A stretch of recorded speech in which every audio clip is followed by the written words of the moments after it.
এই রাস, হ্যাঁ সেই কারিগুল্লা মেশিন কিনতে যাবে, সেই ঘটনাটা বললো। আমার সাবস্ক্রাইবাররা তো শুধু ফোন করছে বারবার। হ্যাঁ, চ দেখি ও দেখি ও হ্যাঁ, চ কি দেখি বলতে চাইছে দেখি তো। গাড়িগুলো দেখি, চ দেখি ওর কি। অনেকদিন তো দেখা টেকা পায় না, কি বলে দেখি। ও গাড়িগুলো ভালো আছো? হ্যাঁ ভালো আছি। তা মেশিনের কাজ করছো ঘটনাটা। নাকি?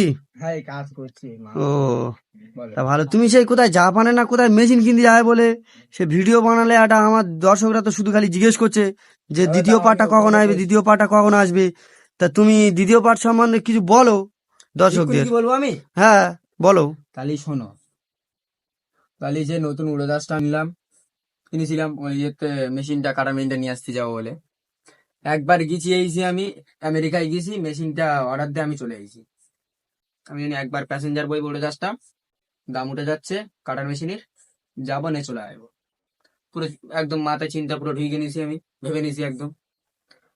তাহলে উড়োজাহাজটা এখন আমি তাহলে যাবো এখানটায় থেকে আহমেদাবাদ থেকে উড়োজাহাজটা ছাড়বে। ওই উড়োজাহাজে আমি তাহলে যাচ্ছি, এখানটাতে আমার জাতি লেট হচ্ছে কিছুক্ষণ, দেখি না উড়োজাহাজটা উড়ে গেছে। তখন বেড়ে গেছে, আমি যখন গেছি তখন উড়োজাহাজটা বেড়ে গেছে। আচ্ছা, বেড়ে গেছে, আমি এইভাবে দেখছি উড়োজাহাজটা কোন দিকতে যাচ্ছে। 18 সেকেন্ড না 19 সেকেন্ড পুরো আমি একদম ঘড়ি দেখছি, কারণ উড়োজাহাজটা বেড়ে গেছে। আমি দেখবো কতক্ষণ লাগে এতে জাতি। উড়োজাহাজটা উঠছে, জাতি গিয়ে 18 সেকেন্ড পরে উড়োজাহাজটা পড়ে গেল। তখন আমি মাথায় হাত দিয়ে বসে বললাম, আমি ভাবছি আমি গিয়ে প্লাস্টিকের উড়োজাহাজ কিনেছি না কাগজে।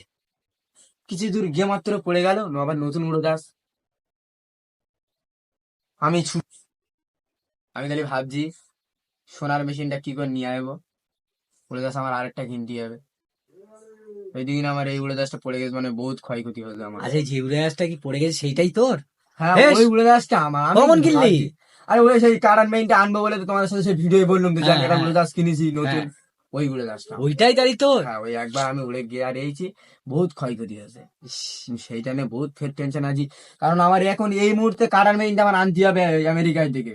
সোনার মেশিন তৈরি হয়ে গেছে, কারণ যদি ওখানটা মেশিনটা যদি ছিনতাই হয়ে যায় তখন আমার টাকাটা পুরো লস। কারণ ওখানে আমার পুরো 9 কোটি টাকা দেওয়া হয়ে গেছে, আর 1 কোটি টাকা মাত্র বাকি আছে। আচ্ছা, সেই বিষয়ে এখন আমি ওই দিক থেকেও টেনশন, ফেরে এখানটায় আমার উড়োজাহাজটা হয়ে গেছে, ক্ষয়ক্ষতি হয়েছে, সেইটা নিয়েও টেনশন। কারণ উড়োজাহাজটা নিয়ে এখন আমি খুব টেনশন আছি ফের, কারণ এখন আমার এই মুহূর্তে একটা নতুন উড়োজাহাজ কিনতে হবে। আর ওই উড়োজাহাজটা গেছে, ফের একটা নতুন উড়োজাহাজ কিনতে হবে, ফের কাটার মেইনটা আমেরিকাতে নিয়ে আসতে হবে। কারণ একদিক থেকে আমার পুরো 3টে টেনশন আমার মাথায়, আমি কি করবো সেইটা ভাবছি। আবার দাঁড়াও দাঁড়াও, আমার একটা ফোন করেছে, দাঁড়াও খুব ইমার্জেন্সি কল। হ্যালো, হ্যাঁ বলো স্যার বলো। আমি বললাম তো কারণ মেয়েটা কিছুদিন পরে গিয়ে নিয়ে আসবো। আজকে রে না, আমি এই মুহূর্তে এখন আমার মেশিনটা হবে না, আমি কিছুদিন দেরি হবে। কিছুদিন দেরি হবে এখন মেইনটা। আরে বুঝতে পারছো তো, আমার হচ্ছে কি উড়োজাহাজটা ওখানে হয়ে গেল, হচ্ছে না। ক্ষয়ক্ষতি হয়েছে। হ্যাঁ না, আমি হচ্ছে কিছুদিন পরে গিয়ে মেশিনটা নিয়ে আসবো, একটা নতুন উড়োজাহাজ কিনে আর গিয়ে মেশিনটা নিয়ে আসবো। হ্যাঁ ঠিক আছে, ও স্যারকে একটু বুঝিয়ে বলো আমার কথাটা। হ্যাঁ আমি তো বুঝতে পারছি 9 কোটি টাকা আমার দেওয়া হয়ে গেছে ওখানটায়, আমি সব বুঝতে পারছি। ঠিক আছে ঠিক আছে ঠিক আছে ঠিক আছে, স্যারকে তুমি একটু বুঝিয়ে বলো। হ্যাঁ ঠিক আছে, ফোন করলাম। আর সে আমেরিকাতে ফোন করেছে। ও, এক্ষুনি? হ্যাঁ আমেরিকাতে ফোন করেছিল, মেশিনটা হয়ে গেছে, ওই মেশিনের বিষয়ে খুব আলোচনা চলছে।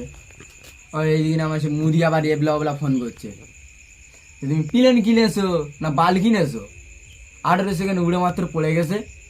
একটা প্লেনের যা তো, প্লেন না হচ্ছে গিয়ে কাগজ। আমি সব কিছু বললুম, দেখো আমি নতুন লোক, প্লেনটা কিনেছি নতুন প্লেন, আমি সেটা একবারে আমেরিকায় গেছি, মেশিনটা অর্ডার দিয়ে চলে এসেছি, আর আমি কোথায় যাইনি এই প্লেনটা নিয়ে। তো সেসব কিছু আমি বললুম, মুদিও ফোন করছে এবলা ওবলা, যে প্লেনটা এরম হলো, দুর্ঘটনা হয়েছে, এক একজনের 2 কোটি টাকা করে দিতে হবে, 241 জন। টেনশনে পড়ে গেছি। খুব টেনশনে পড়ে গেছি এই টাকার বিষয়ে। আবার ওই দিন আমার কাটার মেশিনও রেডি, কাটার মেশিনটা নিয়ে আসার জন্য এক্ষুনি একটা ফের নতুন প্লেন কিনতে হবে। সেও একটা টেনশনের সেও ব্যাপার, একটা টেনশনের বিষয়। বিশাল টেনশন। বিশাল তবে আর tension। মনে হয় উড়োজাহাজ কিনতে পারি বলে মনে হয় না। কেন বলছি, তোর এই ঘর থেকে বের করতেছে, আর এই কারখানায় এসে কাজ বাজ করছি এই মেশিনই, এই মেশিনে কাজ করে তুই উড়োজাহাজ ফের কিনতে পারি বলে তোর মনে হয়? না, হচ্ছে হচ্ছে হচ্ছে আমি হচ্ছে? যে কাজ করছি ডেলি আমার প্রায় 1-1.5 লাখ টাকার মতন কাজ হয়ে ও যাচ্ছে। তাহলে চেষ্টা কর। আর চেষ্টা করছি। টাকা জোগাড় করে নিতে পারবি, কিন্তু দেখা যাচ্ছে মুদি আর তখন কিনতে দেবে না, বলে ফের হয়তো উড়োজাহাজ কিনে ফের ধাক্কা মারবি, অ্যাকশন ওই করবি। তো মুদির আমি আজকে বললাম যে দেখো আমি এক্ষুনি এই মেশিনটা তাহলে মুদির সাথে তুই একটু ডিল ফিল কর। হ্যাঁ, মুদির সাথে আমি বলেছি আমার এই মেশিনটা বিক্রি করলে এক্ষুনি হুম 25-30 কোটি টাকা দেবে। এই মেশিনটা? হ্যাঁ, এই মেশিনটা এক্ষুনি যদি আমি বিক্রি করতে 25-30 আচ্ছা। কোটি টাকা দেবে দিলি। আর ওর সাথে আমি হচ্ছে গিয়ে আমার ব্যাংক ব্যালেন্সও আছে ভালো, ওর সাথে কিছু টাকা যোগ করে হুম। আর যে লোকগুলো মরে গেছে টাকা আমি 1 টাকা দেবো না, ওই টাকা না ফের নতুন উড়োজাহাজ কিনবো। না লোকগুলো না টাকা দিলি তো মুদির নাম খারাপ হবে। বলিস তো 1-1.5 লাখ ও তো আরে 1-1.5 কেন্দ্রের লাখ টাকা করে সরকার দেবো বলে আলোচনা হয়েছে আমার। আমি বলেছি 1-1.5 লাখ টাকা করে দেবো, এক একজনে 1.5 লাখ টাকা করে দেবো। দিলি হয়ে যাবে। আর দুটো পাইলটের 2,000 টাকা করে 4 লাখ টাকা দেবো দুজনে, কতজনে একটু বেশি দেবো। আচ্ছা আচ্ছা। এরকম বিষয় পুরো কথাবার্তা ফাইনাল। মুদি বলছে না তোমার আর উড়োজাহাজ কিনতে দেবো না, ফের যদি ওরম হয় 2 দিন পরে তখন কে দায় নেবে? তোমার কিন্তু কাটার মেশিন আনতে হবে। আর সেইটা তো দর্শকরা শুধু খালি tension কাটার মেশিন করে শোনাচ্ছ, কিন্তু কাটার মেশিন আনতে হবে, দর্শকরা দেখা দিয়ে হবে কিন্তু। সেইটা তো বলে আমি দিলাম। হচ্ছে মুদির বোঝাচ্ছি তো এবেলা ফোন করে। সে তুমি তো মুদি তোমার আমি বোঝাও, যার বলে বোঝাও মেশিনটা বোঝাও, কাটার কিনতে মেশিন গেছি কিন্তু তোমার আমেরিকায়। আনতেই হবে। মুদির বলে আমি আমেরিকায় গেছি, ফের মুদির আমি বলবো আমার মেশিনটা আমার আনতে হবে। এখন কি বলছে মুদি বলছে আমার তুমি হেলিকপ্টার কেন? আমি যে আমাদের মেশিন ওই হেলিকপ্টার ঝেড়াতে তুলবো, একটুখানি উঠে ফের এর মতন কেস হয়ে যাবে। সোনার মেশিন বহুত ভারী, সব সোনার। ওখানটা সে কোথায় রেখেছে জানো তোমরা? কোথায় রেখেছে? একটা পুরো রেসি ঘরে একদম, বলছি এক এক দিনের ভাড়া 1 লাখ টাকা করে। আমি বলছি ছাও রাখো, একদম পুরো সেফ। মিনিমাম 1,500 সেনাবাহিনী রেখেছে শুধু মেশিনের আশেপাশে। তাই তো বিশাল ব্যাপার। হ্যাঁ, তো আমার হচ্ছে গিয়ে আমি গেছি, বলছি আসমন দেরাম মেশিন আমরা তৈরি করিনি। তা ভালো হচ্ছে, তুমি তাহলে মেশিনটা এনে কিন্তু আমার দর্শকরা দেখা দিয়ে হবে। হ্যাঁ, মেইনটা আমার নিয়ে দর্শকরা তোমার মেশিনটা দেখার অপেক্ষায় থাকবে কিন্তু। হ্যাঁ, মেইনটা আমি নিয়ে হ্যাঁ, মেশিনটা দেখা দিয়ে হবে। মেইনটা আমি বিক্রি করে দিয়েছি 25-30 তুমি কোটি টাকা। ভালো করে টেনে কাজ করো, তাহলে মেশিনটা আনার খুব চেষ্টা তাড়াতাড়ি করো। আসছে, খুব তাড়াতাড়ি চলে আসবে।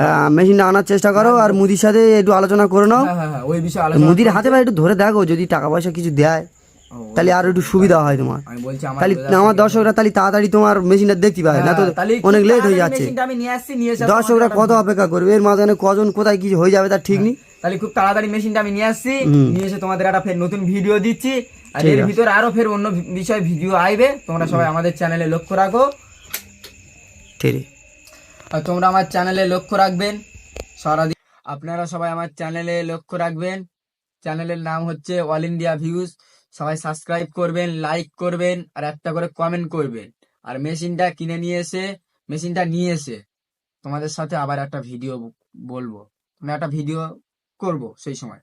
তোমরা সবাই আমার চ্যানেলে লক্ষ্য রাখবেন। আর এই চ্যানেলে ড্রোনেরও ভিডিও আসবে, সবাই উড়াধুরা শেয়ার করবে, উড়াধুরা একদম, কারণ আমি একটা ড্রোন কিনেছি, সেই ড্রোন নিয়েও ভিডিও আসবে। এখন আজকের মতন বাই।